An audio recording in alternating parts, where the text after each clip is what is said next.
Señoras y señores, bienvenidos, buenas noches, gracias por acompañarnos. Esto es La Silla Roja, este espacio abierto al diálogo, a la crítica, al análisis, a la reflexión. Sean todos ustedes bienvenidos, gracias por acompañarnos.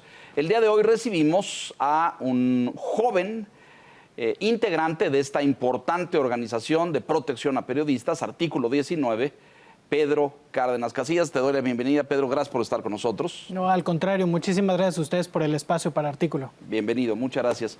Maestro Camarena, Salvador Camarena, gracias. Gracias por la invitación. Don Víctor Piz, gracias. Buenas noches, saludos a todos. Gracias, Pedro, de verdad. Este es un tema que nos preocupa a todos, por lo menos los que ejercemos esta profesión, pero que preocupa también a las organizaciones de derechos humanos, civiles, a los que defienden organizaciones de justicia, de género, a quienes defienden la libertad de expresión, que consideran que, pues evidentemente, se ve atacada, señalada, perseguida con esto. Esta semana que termina, hoy domingo, murió un periodista más en México.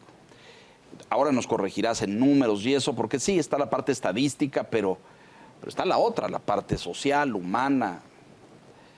Era el número 15, si no me equivoco, en lo que va del año. ¿Es correcto? Sí, pues vaya, como bien comentas, ¿no? A fin de cuentas, los asesinatos contra prensa son demasiados, ¿no? Deberíamos estar en cero, ¿no?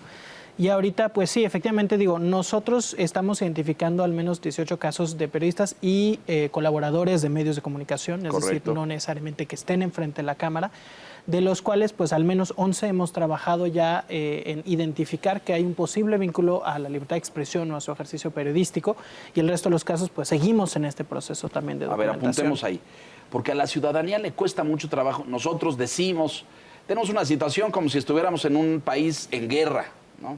O se mueren más periodistas en México que en Irak, en la invasión, o en Siria, en el conflicto armado, etcétera.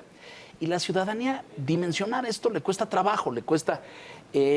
ustedes estudian, analizan, dan seguimiento, tienen un proceso. Podríamos empezar con que le digas al público qué es Artículo 19.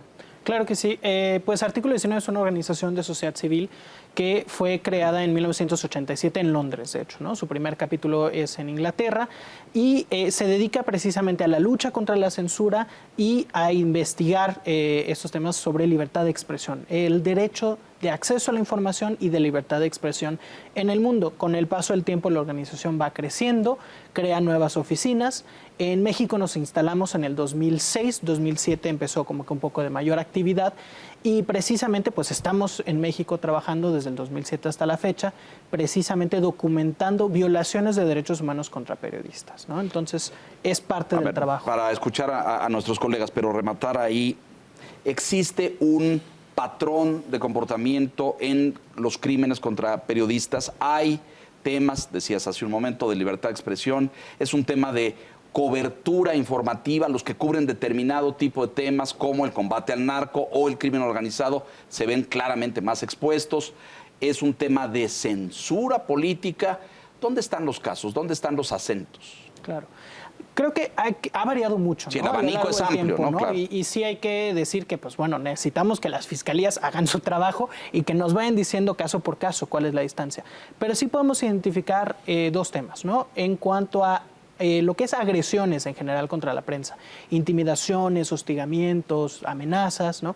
Sí podemos identificar que la mayoría está vinculada, y de hecho, digamos, 2 de cada 5, como un promedio anual, varía un poco, están vinculadas, de hecho, a cobertura de corrupción y política, ¿no? Entonces, en realidad, el mayor agresor de la prensa en México es el Estado mexicano, en sus distintos niveles, municipal, estatal y federal, más que todos los primeros dos, estatal y municipal principalmente. Ahora bien, con el caso de los asesinatos o la violencia letal, sí vemos que hay un enfoque muy fuerte también en cobertura de lo que se llama pues nota roja, ¿no? Ahí sí estamos hablando de notas de seguridad y justicia y sí hablamos, ¿no?, de una presencia fuerte de la delincuencia organizada vinculada a las agresiones más letales, ¿no? El problema, y ahí sí lo vamos a decir, es que nos quedamos nada más en ese análisis de quién tiró el gatillo. Y pues sí, fue delincuencia organizada. Y yo creo que aquí pues ninguno diríamos de lo contrario. Pues, ¿quién más tiene esta capacidad de andar disparando a la ciudadanía, ¿no?, en estas circunstancias?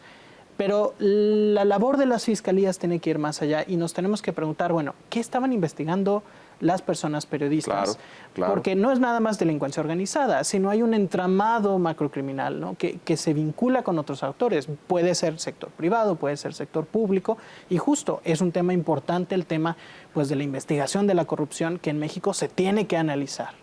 Salvador. Pedro, yo creo que has dicho casi todo lo fundamental. Diría que ustedes han hecho un acento, y te dejo a ti esa parte, de que es importante revisar un atentado en contra de la prensa, un periodista, un medio, lo que sea el caso, porque tiene implicaciones para la comunidad. Es decir, independientemente de la tragedia que impacta a una familia, del atentado puntual contra una persona, se trataría de silenciar la posibilidad de que una comunidad tenga información que supuestamente, es decir, podría ser útil para ese entorno, esa sociedad, y por ello, comillas, tratamos con particular importancia desde los medios los ataques a la libertad de prensa. Eso coincidirías básicamente que es algo que hay que tener en cuenta cuando vemos las estadísticas y los reportes que ustedes hacen. Absolutamente, ¿no? Cada vida es importante y en México, seamos sinceros, la violencia contra la prensa se enmarca, por supuesto, en un marco de violencia sociopolítica mucho mayor, ¿no? Claro, Entonces, o sea, la cantidad de homicidios en este país es espeluznante, ¿no? Pero ahora bien, ¿cuál es la particularidad de los asesinatos contra periodistas? Que afectan lo que llamamos esta dualidad, ¿no? Del derecho a la libertad de expresión y acceso a la información. Así como yo, como cualquier individuo, tengo derecho a expresarme y las personas periodistas expresan investigaciones, su opinión y demás información, hay la contraparte del derecho, que es el derecho de acceso a la información, de la ciudadanía de estar informada, ¿no?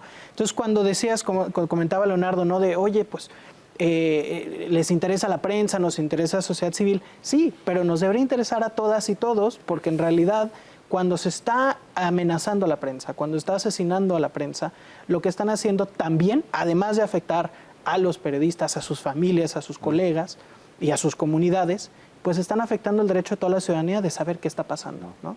Ahora, dicho eso, déjame ser el abogado del diablo. ¿Por qué tendría que importar la sociedad si luego los periodistas somos medio una élite, medio incrustados en aparatos de corrupción? Estoy hablando de narrativas que se instalan. Medio unos señores que luego en nuestros propios medios nos burlamos de la muerte de otras personas porque tenemos estos tabloides donde, no voy a decir ningún nombre, pero la sangre es lo que vende y entonces le ponemos cabezales creativos y entonces hasta los retuiteamos, oye, mira qué bien le pusieron, y son los muertos de Iztapalapa, los muertos de Catepec. Y estoy señalando eso porque los medios también tenemos una responsabilidad en que frente a esas tragedias de personas, luego tengamos estos números demenciales que decías que tenemos, y pues parece que ustedes han trabajado desde 2007 en México, hace 15 años, estamos adormecidos, nos volvimos cínicos, pero los medios también, pues pueden decir las personas que nos están viendo, ay, estos cuates hacen un escándalo cada vez que les tocan a ellos, pero cuando no les tocan a ellos, las otras 70 y tantas personas, que es el promedio diario de asesinatos en este país, los damos como quien da el clima, literalmente. Claro. No, absolutamente. Creo que tienes toda la razón en que los medios tienen una responsabilidad a aprender a cubrir con una óptica de derechos humanos, aprender a cubrir con una óptica de respeto y de apoyo a las víctimas, ¿no? No solo de asesinatos, sino de miles otras etapas de violencia, ¿no? Pensemos la violencia que han sufrido, por ejemplo, pues las mujeres en este país históricamente, la violencia contra la comunidad LGBT, ¿no? La comunidad trans, donde pues los medios de comunicación todavía tienen que trabajar mucho. Pero lo que yo argumentaría es que una cosa no quita la otra, ¿no? Es decir, debemos de quejarnos, debemos de exigirle al gobierno que investigue cada asesinato en nuestro país. Sí, en efecto, todos y cada uno. Eso es una obligación. Ahora bien, ¿por qué nos preocupa el de la prensa? Recordemos que a fin de cuentas la prensa se ha convertido y es parte de pues el ambiente democrático en cualquier país, ¿no? Entonces, en una democracia, las personas periodistas, sí, hay algunas quienes pues tienen opiniones con ciertos grupos políticos más conservadores, otros más liberales, otros que más de izquierda, ¿no? Y entonces se va girando el escenario, pero a fin de cuentas no hay una obligación a tener que estar como objetivo neutro todo el tiempo.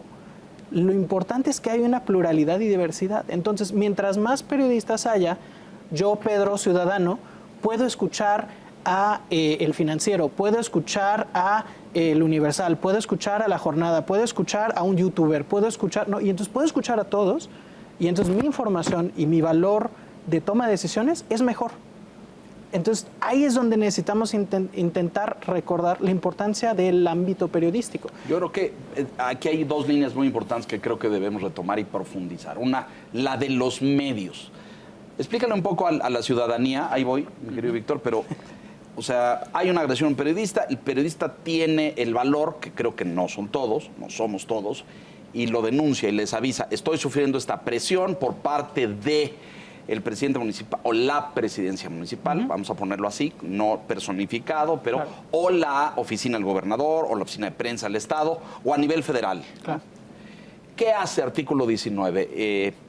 Establece códigos o protocolos de protección al periodista. Yo recuerdo hace años, en la década ya no pasada, sino cuando ustedes acaban de llegar, que se hablaba de, por ejemplo, pedir la colaboración de los medios para proteger al periodista, sacarlo de la cobertura diaria, que no firmara las notas para que la firmara la redacción, o incluso recuerdo haber participado en paneles de discusión donde se hablaba de el que cubre en Juárez y está en riesgo en Juárez, pues a ver si lo reciben en Puebla para sacarlo de la óptica del crimen o de quien está amenazando. ¿Qué protocolos pone en práctica artículo 19 en cuanto recibe una denuncia? Claro. Al recibir una denuncia, lo primero que hacemos es intentar contactar a la víctima. Ahora, también depende del caso, ¿no? Obviamente, pues, si nos reportan una desaparición o un asesinato, pues hay que buscar... Es distinto. Hay que buscar, por supuesto, también pues, familiares, colegas y demás, ¿no? Pero se intenta hacer contacto con la víctima y con la víctima se genera una conexión de identificar cuáles son las necesidades y qué protocolo podemos implementar, siempre con óptica de la víctima, ¿no? Entonces, hay veces donde las víctimas nos dicen, mira, yo quiero que llevemos esto sin denunciar, yo quiero esto que sea de manera de bajo perfil. ¿Esa es una decisión del periodista? Nosotros podemos asesorar, mira, estas son las opciones, esto es lo que identificamos, ¿cómo te sientes tú? ¿Y cuál es la opción de la víctima? A fin de cuentas, la persona agredida es quien debe de tomar la decisión siempre, ¿no? Nosotros vamos a asesorar, mira, te recomendamos por acá, vamos por acá, o por el otro lado si decides algo más público, ¿no? Por ejemplo, muchos nos preguntan, bueno, ¿y por qué no hay alerta de cada caso? Bueno, porque depende, para empezar, de la situación de la víctima, si la quiere o no. Y lo otro es si no lo pone en riesgo. Hay veces donde exponer una situación en ese momento no es viable. Hay que primero hablar con el periodista. Eleva el nivel de riesgo. Así es, pone al periodista, digamos, en el ojo del huracán, ¿no? Entonces lo pone a ver. Y hay veces donde esa luz, pues, es perfecto, ayuda para llamar la atención a las autoridades. Y hay veces donde más bien las personas periodistas, pues, deciden, ¿sabes qué? Ahorita no, vamos a hacer otro tipo de estructuras. Sí hay que decirlo, pues nosotros intentamos canalizar con las distintas autoridades para que se establezcan los protocolos de protección debidos. Pensemos en el mecanismo, pensemos en la Comisión de Víctimas cuando es aplicable, la Comisión de Derechos Humanos, estatal o federal. Y por supuesto, sí existen en algunos casos fondos de emergencia para atender algunas situaciones como, por ejemplo, atención psicosocial de emergencia, como, por ejemplo, pues alguna necesidad de extracción temporal, de traslado, de que, pues bueno, al menos vente a un hotel temporalmente en lo que vemos, ¿no? ¿Qué organización, qué instituto puede sacar? Esto sucede. Ustedes han tenido casos donde han tenido que sacar periodistas y ponerlos a otro lugar. ¿Ha pasado? Sí hemos dado fondos para que un periodista pueda tomar la decisión de salir. ¿Los medios ayudan? Este punto que tocaba Salvador, que me parece central, porque el medio es una empresa, ¿no? Y pues tú eres un colaborador, el medio de repente puede hacer así, decir, pues mira, yo creo que es muy conveniente, te vayas a tu casa, ¿no? Te guardes un tiempo, claro. O cambia de fuente, ya no escribas de eso, ya no reportes eso. ¿Cómo responden los medios? Ahí sí tengo que decir que varía un poco. Sí hay, inclusive, pues directivos mismos que nos escriben, oye, le pasó esto a un periodista mío, ¿pueden asesorarlo para ver qué sigue? Ah, perfecto, ¿no? Pero sí que es cierto que muchos medios de comunicación... sería la mejor actitud, me parece, sería lo ideal. La óptima. No, inclusive tú, a ver, ni siquiera tiene que ver con que quieran reportar un artículo 19. O sea, un medio de comunicación debería de poder asesorar a su reportera, a su reportero. Oye, ¿quieres que te apoyemos en la denuncia? ¿Te acompañamos? ¿Quieres hacer denuncia o no? ¿No? Francamente, vamos a decir que son muy pocas veces. O sea, en realidad los medios de comunicación no están tomando suficiente responsabilidad. ¿Cuál es la conducta generalizada de un medio cuando sucede una amenaza? echarse para atrás y guardar al periodista. Pues muchas veces le dan al periodista como, bueno, el periodista tú, pues qué bueno que ya te contactaste con Artículo o con otra organización de sociedad civil o con el mecanismo de protección y pues nosotros aquí, pues si necesitas algo avísanos, pero no necesariamente se involucran. Da mayor Esa es mi involucramiento. percepción, que más bien dicen, Sí. Benjamín, pues llégale, ¿no? Sí. Sí, México está catalogado como uno de los países más peligrosos para ejercer el periodismo entre los países que no están en guerra, de acuerdo con organismos internacionales y entre ellos Artículo. La pregunta ahí, Pedro, es ¿por qué se ha normalizado, ¿no?, la violencia contra los periodistas, contra los medios de comunicación? ¿Por qué llegamos a este nivel? Y eso me lleva a una segunda pregunta.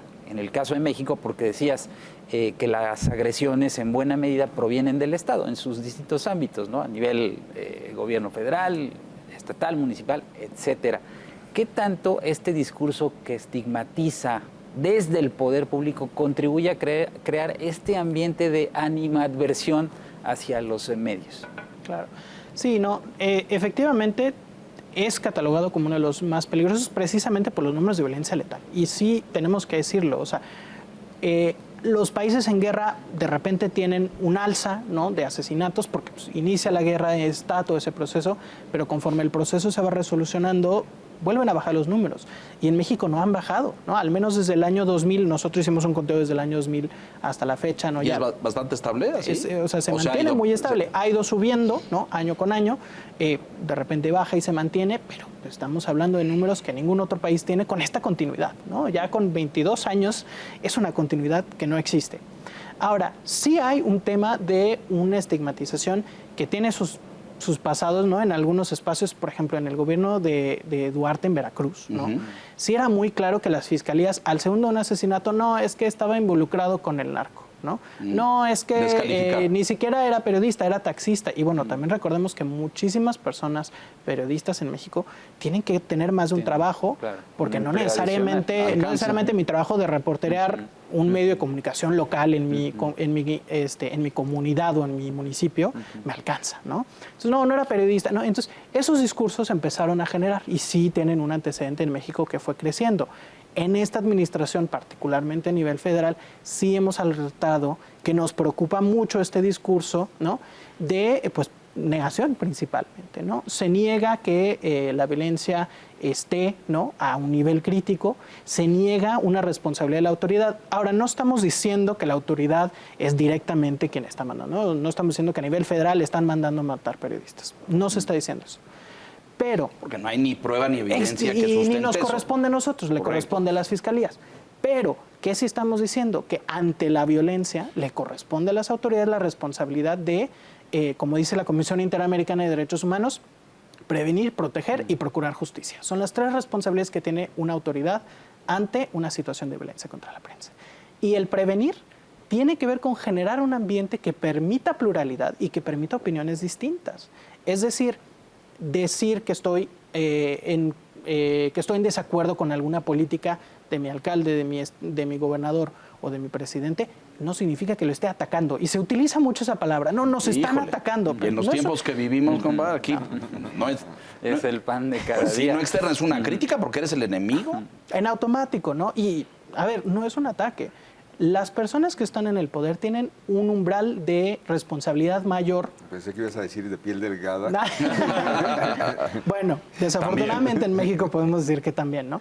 Pero hay un umbral mayor de tolerancia que tienen que tener. Es decir, pues tener ahora sí que una piel más gruesa. ¿Por qué? Porque tú te pusiste en esa posición de autoridad para resolver los problemas de la ciudadanía y, ojo, tus ingresos, ¿no?, tu pago, tu salario, pues viene de los impuestos de los mexicanos. Por lo tanto, hay una relación de que le debes a la ciudadanía cierta información. Le debes veracidad, le debes tolerancia y debes sobre todo pues, tolerar la crítica y tolerar preguntas. Yo creo que, en fin, no lo quiero decir yo porque soy un periodista y van a decir allá afuera que estoy cargado. Pero te voy a preguntar, ¿tú crees que este momento político en México, esto se ha acentuado o es una percepción descabellada que tenemos los informadores? En cuanto a investigaciones, yo creo que podemos decir que el patrón mexicano ha sido el mismo gobierne quien gobierne, ¿no? Pero en cuanto al discurso público, sí ha cambiado. Verdaderamente ahorita sí tenemos un discurso mucho más fuerte y pues continuo. De hecho, el año pasado en nuestro informe anual reportamos que en el 2021 en al menos 71 ocasiones el presidente directamente hizo referencia a la prensa como vendida, chayotera, pagada. Entonces, 71 veces que la población escuche eso, pues claro, eventualmente, pues yo voy a también, pues sí, creo que están vendidos, creo que están pagados, creo que no. Y entonces dices tú, bueno, ¿dónde estamos para verdaderamente intentar corregir eso en vez de decir, pues no, nada más hago el discurso cuando no me gusta que se me critique o cuando no esté pasando algo? Entonces, ahí sí hay una acentuación política que estamos viendo característica de esta administración. ¿Tú dirías que esta es más sensible que las anteriores? No. Es No, igual. es más vocal, como se dice sí. ahora. O sea, Ay, qué como su elegante pecho no es término, bodega. sí. No, porque no existe la palabra en el castellano, esto de vocal, ya lo busqué y no existe, es un anglicismo que nos trajimos. Pero bueno, yo te quería preguntar, ¿por qué matan periodistas en la provincia? Yo soy provinciano, entonces a mí no me cuesta decirlo. Yo también. Y no en las grandes metrópolis? No en Guadalajara y su zona metropolitana, no en Monterrey y su zona metropolitana, no en la capital. No quiere decir que acá estamos los periodistas importantes y allá en donde los matan, no. Pero ¿qué les dice a ustedes cuando hacen el análisis? ¿Por qué los matan donde los matan? Tiene que ver también con varias situaciones. La primera es que muchas veces en estas grandes ciudades sí existe mayores redes, para empezar, redes de periodistas que se apoyan entre sí, pues pueden de alguna manera hacer vocales, resaltar cuando han tenido alguna amenaza o situación previa, ¿no?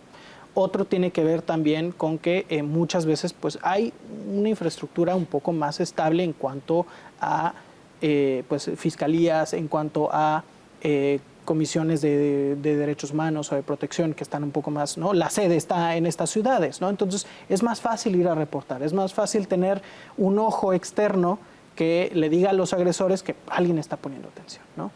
Ahora bien, en estas zonas pues también hay que pensar, ¿no? Varía mucho, pero ¿qué tanto está la delincuencia organizada precisamente ya cooptando la estructura entera, ¿no? No es nada más el hecho de, bueno, no quiero que se voltee a ver a mi municipio para que por una situación tan horrible como un asesinato, sino que francamente los mismos periodistas nos dicen, mira, yo no quiero denunciar porque pues la persona que está representando a la Fiscalía del Estado en mi comunidad pues es el hermano del alcalde que está involucrado con tal, y se hacen unas redes muy grandes donde precisamente dices tú, bueno, claro, esta impunidad permite precisamente pues que se cometan más agresiones y más asesinatos, porque a fin de cuentas no va a pasar nada, ¿no? Mientras porque más débil es la estructura institucional, Más vulnerable. más posible es que se sientan con mayor margen aún de impunidad para hacer el ataque y las víctimas menos posibilidades tienen de acudir a auxilio. Es correcto, esa puede ser una de las múltiples teorías, ¿no? O sea, pensar en, hay fallas institucionales, hay cooptación institucional, ¿no? Esto creo que, pues no es necesariamente una investigación de artículo, creo que hay muchísimas investigaciones que hablan precisamente de, pues, zonas silenciadas, ¿no? Zonas donde la delincuencia organizada, pues, toma parte de la infraestructura de poder local, ¿no? Sí, me regreso al punto anterior, porque cuando desde la principal tribuna pública de este país se emite una opinión respecto de un comunicador, respecto de un medio, en el sentido prensa vendida, chayotera, conservadora, derechosa o como le quieras llamar, se generaliza esa opinión, digo, lo comento porque aquí nosotros recibimos correos, mensajes por redes sociales, en fin, que cuando tú escribes un artículo, emites una opinión que no está en sintonía con lo que piensa, dice el presidente o algún miembro de su gobierno, de inmediato te dicen, ¿no? Te señalan, ¿no? Que ya eres chayotero, ya no recibes dinero del gobierno y por lo tanto, exactamente, criticas, ¿no? Entonces hay una estigmatización exagerada, ¿no? Y te exponen, o sea, terminas siendo expuesto, ¿no? y sujeto a este tipo de crítica que pues, algunos podrán decir, bueno, son redes sociales, no pasa nada, es una super libre si quieres, pero la verdad que es muy lamentable, ¿no? que denigren al comunicador a ese nivel. Sí, ahí digo, podemos verlo de dos ópticas, ¿no? Primero, en un país donde ya se agrede a la prensa, por ejemplo, con los datos de este primer semestre, 331 agresiones de enero a junio. Una cada 14 horas, ¿no? Entonces, en un país donde ya se agrede a una persona periodista cada 14 horas, agregar a eso un discurso encima que prácticamente pues, justifica que son adversarios, que son enemigos, no abona, ¿no? No podemos decir que hay un vínculo causal a mayores agresiones, pero tampoco abona y de hecho posiblemente genera una repercusión de efecto cascada donde más personas utilizan ese discurso. Ahora bien, sí, el ejemplo federal a lo mejor es el más notorio, ¿no? Por las mañaneras, es muy claro, pero lo vemos ya en todos los partidos claro, sí. Y en todos los niveles, es decir... Todos los gobernadores, Pedro, claro. Repiten esta fórmula. Hemos visto a este señor de Veracruz, que difícilmente pega el sujeto con el complemento, pero... repetir la fórmula de Palacio de... Sí, tener sus mañaneras. Sí, y descalificar a todos. Todos los que lo critican son vendidos, es que ya no están en la o sea, claro. Ha sido muy eficiente para el gobierno esa retórica de ataque a los informadores. Absolutamente. Y lo vimos, por ejemplo, ahora en los contextos electorales de este año y del año pasado, lo vimos, ¿no? Si eras candidato del PRI o del PAN, en automático, ya te está pagando Morena, ¿verdad? ¿No? Porque vienes a hacerme preguntas en mi conferencia de prensa, ¿no? No, eres de Morena, al contrario, no, ya vi que te está pagando el PRIAN y los conservadores. Y a fin de cuentas, pues nada más se está utilizando este discurso para echar la bolita y quien termina en medio son las personas reporteras de a pie quienes están intentando cubrir estas conferencias y estos espacios, ¿no? Y entonces ahí sí voy a la segunda rama, pues la publicidad oficial. ¿Por qué no se está regulando como se debe, ¿no? Desde el sexenio pasado, inclusive Artículo 19 interpuso un amparo por la Ley General de Comunicación Social porque francamente la publicidad oficial en este país no está bien regulada. De hecho, la semana pasada publicamos también un informe sobre publicidad oficial, ¿no? Donde resaltamos que sí, este sexenio, la publicidad oficial es prácticamente un cuarto que el anterior más o menos. Una cuarta parte. Una cuarta parte, perdón. Que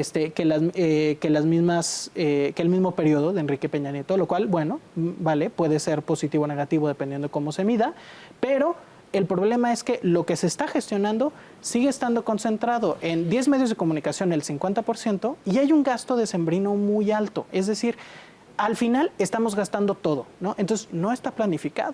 Ahora, ¿qué debe ser la publicidad oficial en acorde a pues, estándares reales, ¿no?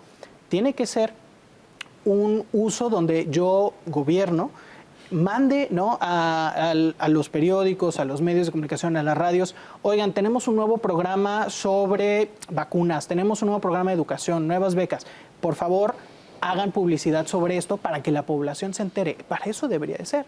Y al contrario, ¿qué es lo que tenemos? Pues que no hay gasto y que al final es, bueno, gracias por darme esto, ¿no? Y entonces, ¿qué es lo que tenemos? Por un lado, siguen acusando, es que tú estás vendido, es que tú estás pagado, es que tú estás vendido, pero si ese es el problema, ¿por qué no regulamos? Ya se le ha dicho al Congreso, de hecho está en desacato de la Suprema Corte, ya les pidieron, les dieron otra extensión, una segunda extensión ahora para octubre. Entonces, es muy cómoda esa posición, como decías, porque claro, yo puedo seguir diciendo, tú estás pagado, tú estás vendido, independientemente que yo sea PRI, PAN o Morena, tú estás pagado si me criticas, pero yo no voy a regularla para yo poder seguir efectivamente dando el dinero como yo quiero, sin transparencia, sin prácticas buenas y sin enfocarnos en la pluralidad de información. Déjanos hacer una pausa, Pedro, pero me gustaría mucho, porque es algo que los periodistas comentamos, y yo tengo todo un estudio al respecto sobre cómo el dinero gubernamental pues distorsionó terriblemente. Olvídate ya del ejercicio de la profesión, distorsionó la industria. Es decir, medios que en los últimos años pues dejaron de ir a buscar suscriptores, radioescuchas, etcétera, porque llegaban enormes cantidades de dinero del poder público. Ustedes lo tienen medido, porque yo he visto algunas aproximaciones. Es muy difícil, pero bueno, el gobierno de Peña Nieto, tal vez como ningún otro en la historia, gastó miles de millones de pesos en medios. Por cierto, a juicio de algunos, la peor inversión de la historia, porque la imagen del presidente acabó siendo pues bastante deteriorada y es donde más se gastó. Esta administración llega y cierra la llave, en general, tú dices una cuarta parte, hay algunos consentidos, ¿no? Ahí están, los vemos todos, y a otros le cerraron por completo. Muy bien, yo creo que veníamos de una etapa de exceso, de distorsión, de daño terrible. Yo creo que no debiera haber dinero público a los medios de comunicación. Y los medios tendrían que salir a buscar y a competir allá afuera en el mercado por las audiencias, los lectores y todo, con base en tu contenido, no con base en cuánto dinero recibes. A nivel federal ha sido así, pero si vemos en los estados, este modelo perverso sigue existiendo. Los gobernadores sueltan dinero a medios locales. Campeche tiene, ahora tan de moda Campeche tiene 11 o 12 diarios para una ciudad de 1 millón de habitantes. Es decir, casi no alcanza la gente que vive para recibir lectores. tanto. ¿Y de dónde salen tanto? Pues están subsidiados. De algún lugar sale dinero para esos medios. Hagamos una reflexión sobre esto, si te parece. Estamos con Pedro Cárdenas de Artículo 19. Vamos a mensajes, volvemos enseguida.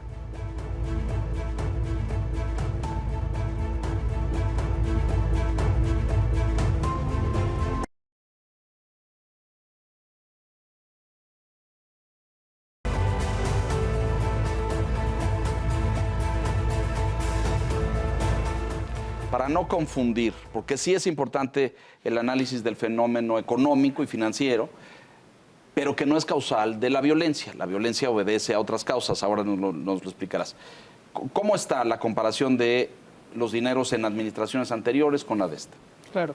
Sí, pues de acuerdo a nuestro reporte más reciente, efectivamente, pues estamos identificando que la administración actual gastó alrededor de 8.600 millones, más o menos, en estos primeros años de gobierno, ¿no? ¿En 3 años? ¿O en 3 4? años, sí, 3 años, ¿no? 8, o sea, como de a 2.500 por año, más o menos. Sí, un poquito más, ¿no? Por ahí. Para llegar. En comparación con... En comparación con, pues, prácticamente... 12 pues, o no, 14. más. Estamos hablando de alrededor de los 20 y tantos, ¿no? ¿Al año? No, perdón. El volumen completo, ¿no? Entonces, sí estamos viendo una reducción de, digamos, el 75%, ¿no? O sea, vamos un escalón para abajo y sí se empieza ahora sí que, pues, decir, no vamos a utilizar las mismas prácticas de, como bien decías, pues de excesos, ¿no? De esta publicidad oficial, ¿no? Ahora bien, ¿cuál es el problema? Que no es nada más la cantidad, ¿no? Podríamos llegar a cero, podríamos tener más, podríamos tener menos, pero si no está debidamente regulada, si no es transparente y si no tiene como estándar el ejercicio de pluralidad informativa y si no tiene filtros para asegurarse que no se esté utilizando como pues digamos, un apretón de orejas a los medios de comunicación para publicar nada más lo que yo digo. Una felicitación porque me tratas muy bien, exacto. ¿No? Entonces, claro, sin regulaciones verdaderas, para que no se ¿Quién se convierta... niega la regulación? Pues ahorita ¿Los partidos o la podemos Cámara? pensar que los partidos, porque ahorita actualmente nadie está intentando regular algo que ya están en desacato, ¿no? Y que ya tienen, efectivamente, pues se les dio una extensión. La Suprema Corte de Justicia les volvió a dar otra extensión, ahora tienen hasta octubre, ¿no? Entonces ahorita, pues en teoría tienen hasta octubre. Pero a ver, fue una regulación que se exigió en el sexenio pasado. No se hizo bien, ¿no? La Ley General de Comunicación Social tiene muchas fallas y, al contrario, pues no verdaderamente reguló de manera transparente esta información. Las organizaciones de sociedad civil resaltamos los problemas, efectivamente la Corte nos dio la razón, empezamos estos procesos de amparos, ¿no? Se le pide de nuevo al legislativo que vuelva a regular, no lo hace, se le pide otra vez, se le extiende, ya vamos 2 administraciones, ¿no? Llega un momento donde digo, mira, no hay verdaderamente una sola persona que podemos ver que está intentando regular. Fíjate, y son los políticos que tanto se quejan de que escribes o criticas o analizas y dicen que nunca los tratamos con equilibrio y que nunca vemos todas las cosas buenas que sí hacen, etcétera, etcétera. Y pareciera que son ellos los que no quieren ponerle un marco normativo a esto. Claro, porque es muy fácil, ¿no? Por un lado yo digo, tú estás vendido y entonces sociedad civil, artículo 19, te dice, bueno, tienes razón, vamos a evitar que se venda, regúlala. Sí, al rato, ¿no? Y entonces, pues, no muy pasa sencillo. nada. Porque sí, porque el cajón, aunque sea de la cuarta parte, dice ¿Y tú te portaste bien? O sea, aquí, ahí Tú va. no, pero pues No. ya sabes, y ahí va. O sea, la discrecionalidad siguió siendo la marca de la casa. Pero no hemos incorporado, creo que, al debate una circunstancia. El ámbito de la libertad de expresión y el derecho a la información incluye iniciativas, porque a lo mejor con el dinero se podrían hacer mecanismos para fomentar no solo la pluralidad, sino también la escala, es decir, pequeños medios para comunidades muy específicas, no solo de izquierda o de derecha, sino también radios regionales, o sea, que hubiera un Comunitarias. abanico. Que no sean en español, por ejemplo. Que no sean en Sí, claro. castellano, que hubiera un abanico de alternativas de, tú eres un medio, puedes acceder a fondos gubernamentales para cumplir una labor social, porque se van a reír de nosotros muchos de los que nos están viendo ahorita en el dominguito, diciendo, ¡ja! Labor social de sus compañeros, si yo los vi jugando golf, pero bueno, es otra cosa. Hay una labor social del periodismo, de la comunicación pública.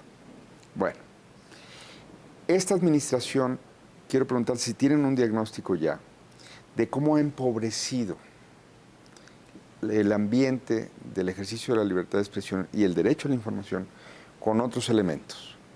Porque al bajar el fondo, a mí no me preocupa tanto. Peña se gastó $3,000 millones a lo bestia, en dos sentidos de lo bestia, del montón y lo tarado. En esto, en que medios, fue, quieres decir. el ejercicio corrupto de ese dinero. Perdón por lo tarado. Iba a decir corrupto y se me atravesó esa palabra. Pero había esfuerzos de la sociedad porque Notimex fuera una agencia de Estado. Que la información que produjera no fuera gubernamental o partidaria del gobierno en turno, sino para la sociedad. Notimex no existe hace 4 años. Sí. Está en huelga y con cero voluntad de parte del gobierno de que se resuelva.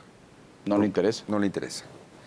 Pongo ese ejemplo, los canales, el 11, el 22, los sistemas públicos de televisión, que durante muchos años, insisto, había avanzado hacia una pluralidad Creciente, diría yo, ¿no? creciente o lo más cercana a lo que venía siendo la sociedad mexicana, ¿cómo está ahora? Es pregunta. Es decir, ¿cómo están ahora los distintos elementos que hacen que una sociedad pueda decir tenemos un ejercicio de libertad de expresión y de derecho a la información más o menos saludable, regularmente? Porque hay más elementos que el dinero público, que la violencia, hay más que la mañanera. Claro. Aquí en cuanto a los medios de comunicación, no tenemos un diagnóstico de todos, ¿no? Pero sí hay que decir algo que se ve que adolece un poco en estos momentos, sí es la institucionalidad de estos medios. Es decir, de qué manera se traspasa el rol, ¿no?, de persona funcionaria pública a un medio de comunicación, dónde están las limitaciones entre uno y en otro, es algo que se ve y que se difumina hasta cierto punto, ¿no? Al grado en que, pues también inclusive, sí tenemos reportes, ¿no?, de periodistas que nos dicen, mira, el medio de comunicación estatal, ¿no?, sí literal me han agredido a mí como reportera, ¿no?, que me han en temas laborales, en temas precisamente de que no me permiten publicar cierta información o que me prohíben ciertos temas, ¿no? Sí tenemos casos registrados así. No tenemos un diagnóstico de todo el país, pero sí vemos que hay fallas en el tema de institucionalidad. Y eso es algo que hay que regresar también a la idea de que no es nada más la intención, ¿no? Es decir, se pueden tener muy buenas intenciones en decir, mira, el gobierno de Enrique Peña Nieto fue un absoluto desastre, ¿no?, para el tema de libertad de expresión. Nadie se lo vamos a negar, estamos todos de acuerdo. Bueno, hubo ¿no? Y la espionajes, intención, Pegasus y claro, todo. tal cual, ¿no? Entonces, todos estamos absolutamente de acuerdo que fue miles de problemas, ¿no? Pero, ¿cuál es el tema? No es nada más la intención de quiero acabar con eso, sino cuando yo destruyo o elimino ciertas prácticas previas, ¿qué voy a construir ahora para evitar que se repita el ciclo y que simplemente cambie de mando, ¿no?, que sea simplemente un paso de antorcha? Y es ahí donde estamos viendo ciertas preocupaciones, porque no se está viendo que se esté permitiendo a los medios de comunicación que tienen pues una infraestructura más del Estado, ¿no?, pensamos en Notimex, pues para que efectivamente funjan como tal. ¿Tú dirías que hay un deterioro, Pedro? ¿Ustedes han detectado un deterioro? Es decir, sí vino toda esa cantidad de dinero de Peña y sí, él espionó, todo eso pasó. Ahora me parece que hay otras técnicas, otros mecanismos, porque ahora no es la derrama de recursos, claro, brutal, ¿no?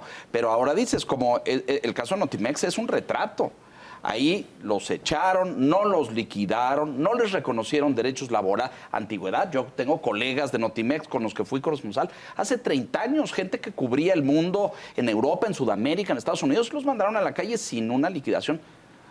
Un organismo del Estado que se supone que defiende los derechos laborales de los trabajadores, y ahí están, y nadie les presta atención ninguna. Pero Salvador tocaba, y el Canal 11, y el Canal 22, 14. Todos estos que habían avanzado en, pues había programas de debate y de foro con distintos puntos de vista, etcétera. Eso como que se ha ido acabando, ¿no? ¿O no? ¿Hay un Igual deterioro tampoco- en la libertad de expresión? Tampoco podemos decir que es un deterioro en ese sentido, pero podemos decir que sí es nada más un cambio de antorcha, ¿no? Es decir, sí, a lo mejor se tenían pues ciertos debates, algunos podrían argumentar que eran cámaras de eco nada más, ¿no? Entonces, a lo mejor puede cambiarse, ¿no? Y se está generando nada más un paso de, bueno, ahora se manejan las cosas así, pero lo importante ahí no Antes, es... o sea, para ponerlo en plata, antes se hablaba del PRI con respeto, ahora se habla de Morena con respeto. Pero es prácticamente... Es la transición, ¿no? Hablando de libertad de expresión, libertad de prensa, derecho a la información, mencionabas al principio otra parte de la ecuación muy importante, que es la transparencia. ¿Qué opinión tienes cuando, por ejemplo, el gobierno toma la decisión de que ciertas obras públicas se les otorgue el carácter de una obra de seguridad nacional? Tiene una importancia nacional y por tanto es una obra de seguridad nacional, y que por esa condición se reserva la información y no tenemos acceso, ¿no?, a cuánto cuesta una obra. ¿A quién se le asignan los contratos? ¿Quién Exactamente. supervisa? Ajá. ¿Cómo se asignaron? Exactamente, o sea, ¿qué pasa ahí? Ahí sí estamos viendo pues, una problemática grande en estos casos, y de hecho emitimos un comunicado que pues, no se puede utilizar, ¿no?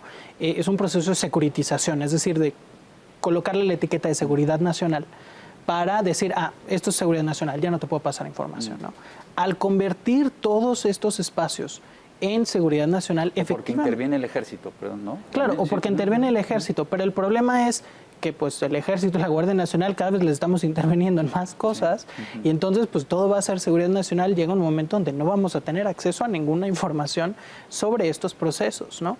Y ahí hay que recordar, si bien hay ciertos aspectos que seguridad nacional seguramente, a lo mejor, no sé, los mecanismos de seguridad de la torre del aeropuerto, los mecanismos de seguridad de control, perfecto, eso es, claro, es seguridad porque tienes que evitar alguna agresión o ataque a la infraestructura, pero ¿qué empresas se están asignando? ¿Cómo se les está asignando? ¿A cuánto se les está asignando los materiales? ¿Cuánto se les paga? ¿Quiénes? Que estén cumpliendo con los derechos laborales de sus trabajadores, Nadie por está ejemplo. pidiendo que te den los protocolos de seguridad de la torre de control. Y todo el mundo entiende que pues, es información confidencial. Ni cómo está la instalación de agua por debajo del aeropuerto o de la refinería, porque es información confidencial, puede ser motivo de un atentado.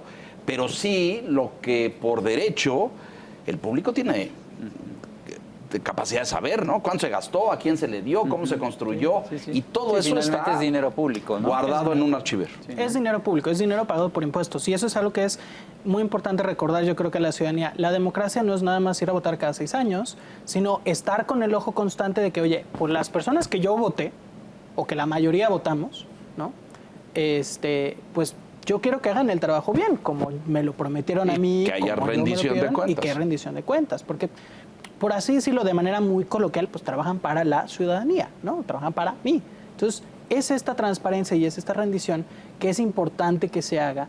Y efectivamente estamos viendo en algunos espacios como estos, ¿no? de los proyectos de desarrollo, que se está generando, pues, no, es que aquí es seguridad, ¿no? Y por varios años. Pero ahí está cual el tren, ya está en esa. Sí. Dos Sí. Bocas ya está en Sí, esa. sí, sí. Del aeropuerto tenemos información incompleta, ¿no es cierto? Nunca llegamos a saber bien a bien cuánto se gastó y cómo, ¿no? Y cuánto faltaba, porque el aeropuerto hipotéticamente pues no está terminado. Hablo del Felipe Ángeles, ¿no es cierto? Pero de eso no sabemos Sí, nada, ¿no? Sí, de las grandes obras, pues la verdad es que muy poco sabemos, ¿no? Por ejemplo, está el caso de la refinería, que pues de pronto salen estimaciones, cálculos, ¿no? Y el presidente da una cifra y la secretaria de Energía da otra, pero no se sabe realmente cuánto está costando construir una obra, ¿no? Sal. No hemos hablado, creo también, redes sociales, bots, dinero público metido ahí. ¿Han detectado ustedes algo? Dinero público de estados, de municipios, de la federación, no nomás estamos hablando del gobierno federal. Ahí creo que es importante que pues, no tenemos la capacidad técnica para analizar las redes tan a fondo, ¿no? Ahora, sí que hemos identificado que en algunos momentos donde alguna persona periodista resalta algún tema que vuelve, que digamos incomoda de alguna manera al poder, sea cual sea, municipal, estatal o federal, sí hay casos donde de repente dicen, oye, es que mis redes sociales, mi Facebook, se empezó a llenar de comentarios de pues cuentas que no tienen nombre o que no tienen imagen, tienen un amigo o dos amigos y se crearon hace 2 semanas, ¿no? Y también en Twitter, ¿no? Y entonces se ve estas nubes, ¿no? Entonces sí hace falta un análisis técnico mayor para identificar, pues, en dónde estamos hablando de que son bots, en dónde estamos hablando que son personas pagadas, de dónde viene ese dinero, si se están usando recursos públicos o de dónde se están financiando estas redes, ¿no? Pero sí que varias personas periodistas nos han reportado, mira, me están llegando aquí, ¿no? Y ojo, no de estados controlados por partidos distintos, ¿no? No es un solo partido, no es un patrón de ahorita, ¿no? Entonces, sí es una preocupación que ahí es donde tenemos que meter también, por ejemplo, a las plataformas digitales como Twitter y Meta, ¿no? Que verdaderamente empiecen también a hacer análisis de cómo están dándose estos patrones, cómo identificar cuentas que están agrediendo, cómo proteger cuentas de periodistas, porque luego, por ejemplo, nos ha pasado casos de periodistas que dicen, oye, no sé si fue el algoritmo o si me reportaron 30, 40 veces, pero de repente mi cuenta me la quitaron y ya no tengo acceso a la cuenta donde yo tengo mi sitio web, ¿no? Que recordemos, mucho periodismo ahora en la era digital son pequeños medios de comunicación que van generándose en su sitio web, pero tienen un Facebook donde la población los empieza a conocer, ¿no? Y estoy hablando a niveles de comunidades, a niveles de municipios más pequeños, ¿no? Y entonces, pues no es nada más, ay, me quitaron mi Facebook, pues listo, no puedo publicar fotos de mis amigos, sino, oye, me quitaron el Facebook donde yo hago mi trabajo y a través del cual genero una audiencia, ¿no? Entonces, sí estamos viendo que hay ataques digitales y, de hecho, en México, en los últimos informes, 1 de cada 3 ataques es en línea. No solo de este tipo de campañas de desprestigio o de agresiones o intimidaciones, sino también pues ataques tipo de amenazas a través de WhatsApp, amenazas a través de pues mensajes directos en Facebook o Twitter, ¿no? Entonces, sí tenemos hasta casos. tumbar páginas. Tumbar páginas, ¿no? Ataques de DOS, ¿no? Donde pues se utiliza una serie de peticiones tan rápidas a la página que la página no logra y se cae. Está padre el panorama. Sí, súper alentador, ¿no? Alentador. En la mañana estaba en una universidad y pues están todos estos jóvenes estudiantes que quieren seguir esta profesión, ¿no? Les decía, somos una especie en extinción, ¿no? Dile rápido al auditorio, se nos va a acabar el tiempo, nos quedan unos minutos y los invito a hacer conclusiones, pero porque también está esta otra retórica, ¿cómo se financia Artículo 19? Para desmontar este discurso de que ustedes vienen fondos de los malos de otros países para hacer ¿de dónde salen los fondos que les permiten a ustedes hacer su trabajo? Claro.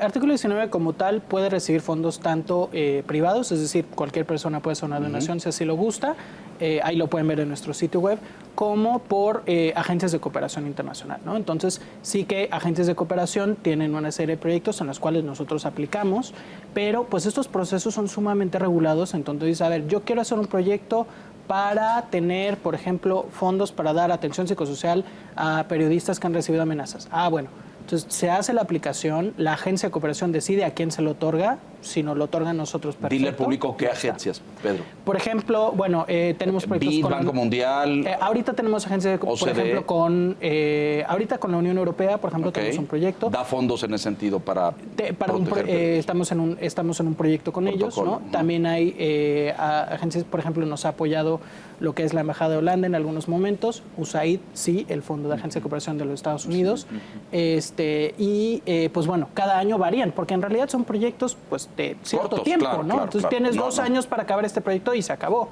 ¿no? Ahí acaba la relación. Pero ahí sí es muy importante identificar que la organización tenemos trabajando desde el 2006, 2007 con estos proyectos, en México, 2007 con estos proyectos, ¿no? Entonces, en realidad, pues no es una organización que nos acabamos de crear ahorita. Muy ¿no? importante decirlo y por eso lo traje a colación. ustedes han recibido hostigamiento, ataque, señalamiento, descalificación por parte del gobierno o los gobiernos? Bueno, yo creo que explícitamente nos han mencionado, ¿no? Muchas veces, sí. En varias ocasiones. Y sí que nuestras redes sociales pues reciben crítica, que es parte también del proceso. La crítica es muy válida. Sin embargo, sí hay que recordar también que no hay que quitar el ojo que la obligación de las autoridades está ahí, ¿no? Entonces nos dicen, oye, ya protegiste a tal periodista. Digo, pues ya voy, somos 8 personas en el equipo de protección. ¿Ya le preguntaste a Secretaría de Gobernación si hizo esa misma protección? ¿No? Entonces, en realidad, la protección la tiene que hacer Gobernación, la investigación lo tiene que hacer Fiscalía. Y entonces no hay que quitar el ojo de que la obligación viene de las autoridades. Comentarios finales. Sí. Sí, la crítica es muy buena. El problema es cuando ya no hay conversación, ¿no? Llegas a un punto en el que hay agresión, nada más, ¿no? Entonces, en ese sentido, creo que estamos en tiempos de agresión a los comunicadores, a los medios, y es importante la labor que hacen en Artículo. Creo que es relevante que se sigan manifestando, ¿no?, ante estos hechos que vemos, porque es una manera de poner la atención sobre un punto que nos debe preocupar a toda la sociedad. Pedro, gracias por estar aquí. Pedro, gracias. Una pregunta, algo alentador, ¿con qué cerras que digas? Bueno, que lleven a la mañanera de vez en cuando los seguimientos a los asesinatos de los periodistas, ¿algo alentador? Sí, No. Cuídense, revisen el retrovisor. No. A ver, creo que sí, o sea, por ejemplo, la mañanera puede convertirse en un escenario muy positivo de rendición de cuentas. Pero ahí nada más hay que ajustar. No es nada más decir, pues ahí te encargo tal que se nos periodista. expliques ahí, porque... No, está proponiendo que lo lleven al metaverso y No. entonces... Ah, el metaverso No, ya. o sea, vaya, se puede trabajar, ¿no? Estos ejercicios de transparencia, se tiene que identificar estos temas, ¿no?, de protección. Sí se está haciendo, por ejemplo, ahora el mecanismo de protección está trabajando pues en una potencial nueva ley de protección, ahora una ley general. Vamos a ver cómo va, ¿no? Hay dudas y se nos tiene que permitir echarles un ojo, ¿no?, a toda la ciudadanía para que estemos ahí al tanto de nuestros gobiernos. Pero yo creo que México tiene mucho que dar, la prensa tiene mucho que dar y tiene mucho que aprender, pero ahí vamos, ¿no? A fin de cuentas seguimos empujando y creo que es importante que no nos perdamos en ya no hay nada que hacer, porque si no hay nada que hacer, pues perdimos, De ¿no? acuerdo. Gracias, Pedro. Pedro, bienvenido. Gracias. Creo que es una de varias conversaciones que tenemos pendiente. Se me quedan pendientes ahí en el tintero, por ejemplo, ustedes tienen interlocución con la autoridad, es decir, se supone que la Secretaría de Gobernación tiene montado un mecanismo para protección física de periodistas. Ustedes lo deben de haber evaluado. ¿Funciona? ¿Opera? Ustedes dialogan con la autoridad, ustedes le dicen, aquí tenemos un caso muy delicado en Guanajuato, en Zacatecas, a ese periodista está en riesgo, hay que protegerlo. ¿La autoridad les hace caso? Nosotros sí, de hecho, tenemos un diálogo continuo con el mecanismo de protección, ¿no? Estamos en contacto constantemente. Oigan, nos informaron de este caso, ya lo saben, sí, ya lo tenemos, perfecto, qué bueno. O no estamos enterados, listo, pedimos permiso para pasar el contacto. Se puede, perfecto. ¿Su evaluación ¿no? de ese mecanismo es eficiente, es profesional? Yo creo que la labor que hacen las personas es lo que se puede con sus recursos, pero ese es el problema. Le queremos dar todo al mecanismo, ¿no? Y el mecanismo no puede atacar los temas de raíz si nada más se convierte en un mecanismo de protección. Que yo he visto al presidente en la mañanera cuando le preguntan, colegas, oiga, mataron a este la semana pasada, y yo he visto al presidente responder algo así como, rechazó el mecanismo de protección, como diciendo, es su culpa. No, yo lo he visto hacer estas declaraciones.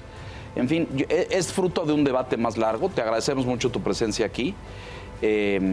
Felicidades por la labor y por el trabajo. Yo sé que son poquitos y tienen pocos fondos, pero se agradece desde los medios y desde esta profesión una organización independiente, autónoma, que levante la voz y diga, está pasando esto, pongan atención en esto. Yo creo que es muy valioso y pues los que estamos de este lado lo valoramos, lo agradecemos. Muchas gracias. No, al contrario, gracias a ustedes por el espacio y que sigamos dialogando. Maestro Camarena, muchas gracias. Muchas gracias. Salvador. Gracias. Buenas Víctor noches Piz. a todos. Gracias. Buenas noches. Ya usted que nos hace el favor y la gentileza de escucharnos, La Silla Roja, aquí puntualmente la semana entrante.